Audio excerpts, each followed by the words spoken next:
Hello students, आज हम class 12 का चैप्टर नंबर 10 पढ़ेंगे, that is government budget and the economy. ये इसका पार्ट 7 है।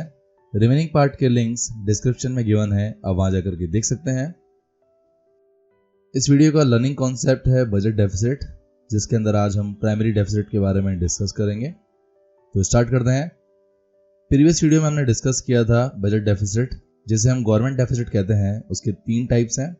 फर्स्ट है revenue deficit, second is fiscal deficit and third is primary deficit. Revenue deficit and fiscal deficit के बारे में हमने part number 5 and part number 6 में डिस्कस कर लिया है। अगर आपको इन दोनों के बारे में सीखना है तो आप डिस्क्रिप्शन में जाकर के इन दोनों की वीडियोस को देख सकते हैं। इस वीडियो में आज हम प्राइमरी डेफिसिट के बारे में डिस्कस करेंगे। तो स्टार्ट करते हैं।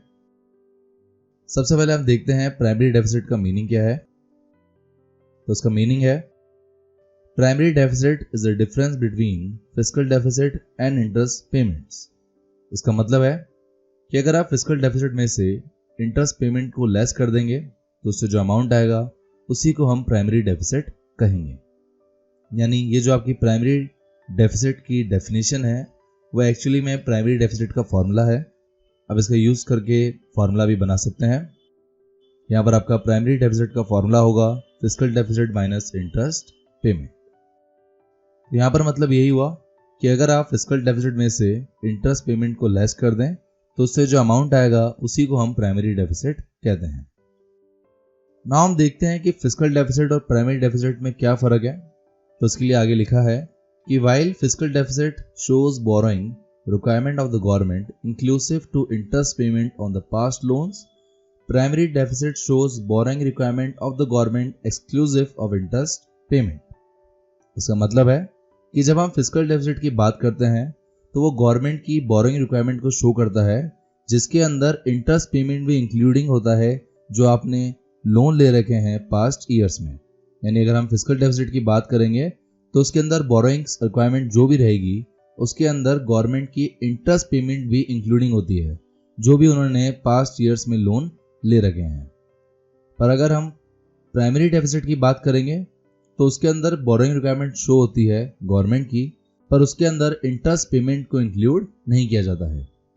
तो अगर आपसे कोई पूछे कि फिस्कल डेफिसिट और प्राइमरी डेफिसिट में फ़र्क क्या है तो आपको यही याद रखना है कि फिस्कल डेफिसिट के अंदर बोरोइंग के अंदर इंटरेस्ट पेमेंट को इंक्लूड किया जाता है जो आपने पास्ट ईयर्स में ले रखे हैं।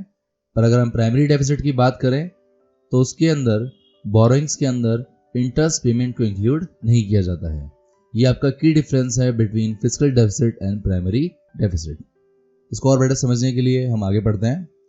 आगे लिखा है in other words primary deficit indicates government borrowing on account of current year expenditure and current year receipts of the government.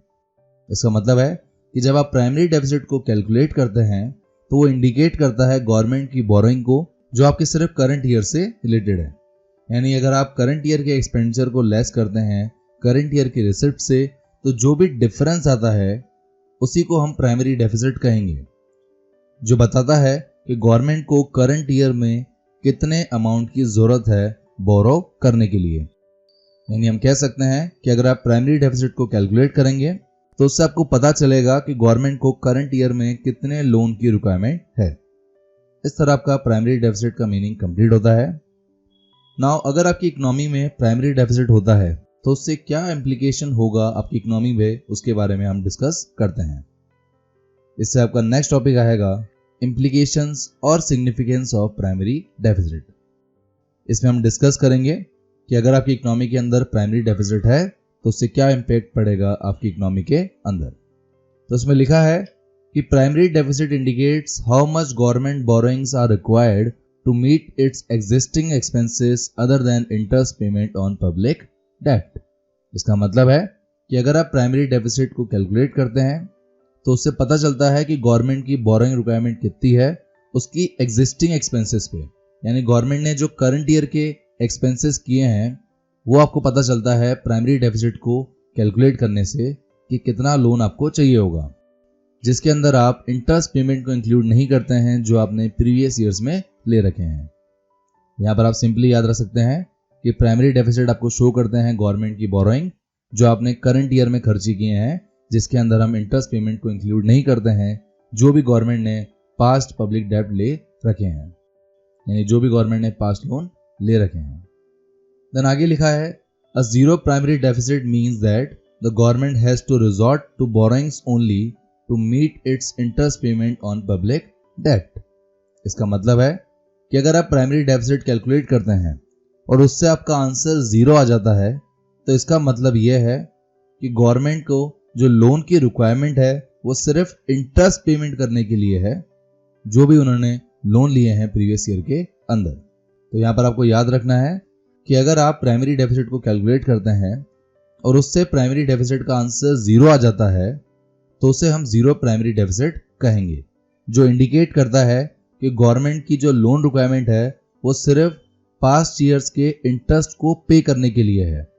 यानी zero primary deficit interest payment को पे करने के लिए कितना लोन चाहिए वही शो करता है। आगे लिखा है it is not adding to the existing loans, कि वो एग्जिस्टिंग लोन्स में ऐड नहीं करता है। इस तरह आपका प्राइमरी डेफिसिट का इम्प्लीकेशन कंप्लीट होता है। नाउ आगे बात ये आती है कि प्राइमरी डेफिसिट को किस तरह करेक्ट किया जाए। तो आपको याद रखना है कि जिस तरह हमने फिस्कल डेफिसिट को करेक्ट करने के बारे में सीखा था, सेम पॉइंट्स आपके प्राइमरी डेफिसिट के भी रहेंगे। प्राइमरी डेफिसिट के लिए गवर्नमेंट या तो बोरोइंग करेगी या फिर वो आरबीआई से और करेंसी नोट्स को प्रिंट करा करके आरबीआई से लोन लेगी। यही दो ऑप्शन रहेंगे जो प्राइमरी डेफिसिट में भी सेम है और फिस्कल डेफिसिट में भी सेम है। इस तरह आपका बजट डेफिसिट के तीनों टाइप्स कंप्लीट होते हैं। आई होप आपको बजट डेफिसिट पूरी तरह आ गया होगा। अब अगर इससे रिलेटेड आपको कोई भी डाउट हो तो आप मुझे कमेंट सेक्शन में पूछ सकते हैं।